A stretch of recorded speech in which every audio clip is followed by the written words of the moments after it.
Trust your intuition when baking with coconut flour. If the cookie dough is too dry, you can always dilute it with a little more liquid or fat. If you can't tolerate walnut flour or just don't want to eat as much, coconut flour can be your new way of doing things. I thought coconut sugar and maple syrup were on the list of illegal foods, so I'm confused about this recipe. However, coconut flour is very absorbent. It's like a sponge and it absorbs a lot of liquid.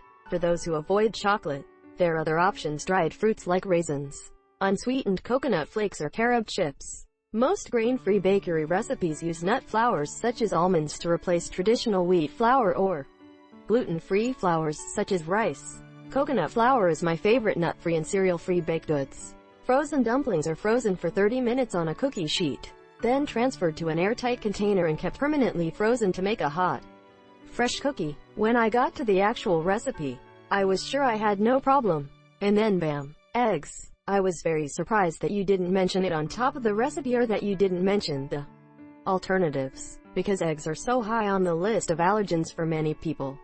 And if you eat a lot of nuts and don't see any progress in healing your gut, you should consider eating less. Even if you eat a healthy diet, without cereals like CDs or paleo, you shouldn't have to give up a cookie or two.